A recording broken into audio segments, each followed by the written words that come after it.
Instability. Egyptian markets have enjoyed a fair rally in the first 3 months of 2012. Investors, though, will be looking for further upside if the country can successfully elect a president.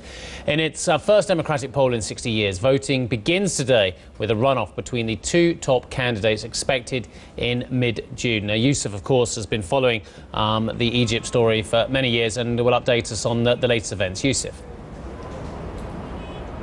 Well, Steve, this is a historic day and an important test for democracy since the Arab Spring kicked off and really unleashed this wave of optimism. And for a lot of people, that hasn't really materialized just yet. Egyptians have started to vote around the country. We're talking about an eligible voting public of just over 50 million and another 550,000 or so from abroad. Now, what are they choosing? They have 13 candidates they can choose from, and that is something that is very unique in Egyptian history. Never before have the Egyptian voting public enjoyed a freedom of choosing, basically, for different candidates, different ideologies and different ideas. And again, the question remains how much power they will actually have once they secure the top job. You mentioned the elections will take place today and tomorrow from 8 a.m. to later on 8 p.m. in the evening. Now, if no one single candidate can secure at least 50% of the vote, there would be a runoff on June 16 and 17. Now, in terms of results, we won't really know anything for a few days.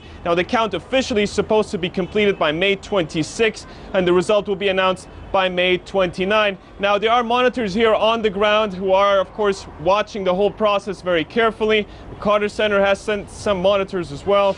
We have already some allegations of fraud. We understand that when it comes to some of the Egyptians that voted from abroad in Saudi Arabia in particular, there have been some violations that have been reported.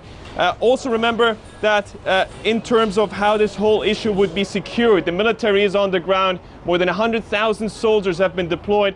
The army has called on citizens to accept the outcome, whatever that may be. And analysts have said that could be a source not just of tension, but also of violence, because certain entities may not accept whatever outcome results from this election and would try to basically, derail the whole process. So that is something to watch out for. We'll see where all this goes. We'll keep you posted throughout the day on CNBC.